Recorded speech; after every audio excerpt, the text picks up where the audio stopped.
Sam, there's a great scene in the film when you eat a hamburger, the Big Kahuna Burger. Mm-hmm. But didn't you eat a hamburger once before for a TV commercial for a hamburger chain? Yeah, that was the first commercial I ever did in my life, actually, for the Crystal hamburger chain, which is large in the southeast, where I grew up in Chattanooga and in Atlanta.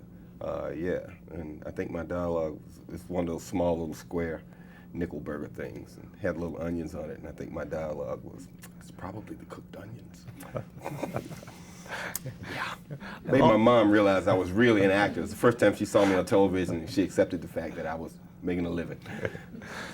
I've always been fascinated at the early jobs that actors have before they're actors. And when you came to New York, didn't you work as a security guard for a short time? Yeah, at Manhattan Plaza when it was a construction site. And what was that experience like? Well, I walked this construction site between 42nd and 43rd Street, between 9th and 10th Avenue. On 9th Avenue, we had transvestite hookers, and on 10th Avenue, we had regular female hookers, and the 9th Avenue, between 9th and 10th, on that construction site, and the doorways between was no man's land. Trick-turning territory. I saw a lot of fascinating things there. Got a real New York education right there. Well, another interesting job you had, you worked as Bill Cosby's stand-in for a while, didn't you? Yeah, the first, I think maybe 3-4 seasons of the show, yeah. So how did that, what was that experience like for you? Well, I used to tell myself that I was learning television acting technique because we actually got to do the show every week as the stand-in family. We would write down the blocking they did, and then they would go and they would work on the camera moves, and we would do the show. So to make myself feel good about what I was doing, I told myself that I was learning television acting technique.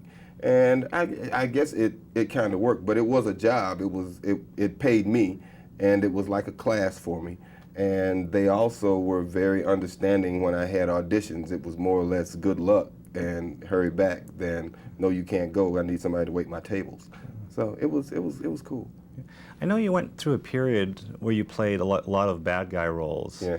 And I think of actors like Cagney and Bogart. They also played bad guys early in their career. Yeah. But was that frustrating for you for a while to play a lot of bad type of roles? Nah, not at all. It was always challenging to me because of the fact that I was playing all these bad guys. It was incumbent upon me to find new and different ways to play these very same guys.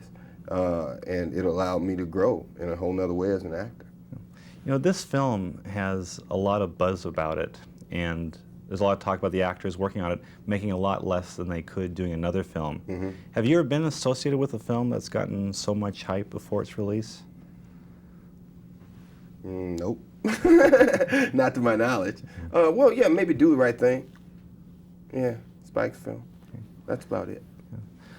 In the audience last night, there were a lot of people who were squirming at the scenes with guns at people's faces. Mm-hmm. Has that ever been a situation that you've seen or been involved with in your life, that you've seen incidences like that?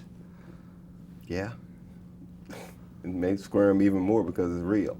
But that's a normal reaction to, life-threatening situation. Well, what kind of things have happened to you that you could relate to that? And I can relate to that? Yeah. Well, just last year I was doing a play in Los Angeles, and I was standing on a corner on Santa Monica Boulevard talking to 3 friends of mine when the Los Angeles Sheriff's Department pulled up in 3 cars with their guns drawn, and they forced us to the ground with their guns to our heads, and they told us that 4 black men had been reported standing on that corner with guns and bats. Apparently we weren't those guys, but that's what happened. How unnerving a situation was that for you? Well, you never know how still you need to be, or how crazed these guys might be, or who might say the wrong thing that will trigger anything that might happen. So it's not a very comfortable situation, even though they are supposedly authority figures. They make mistakes.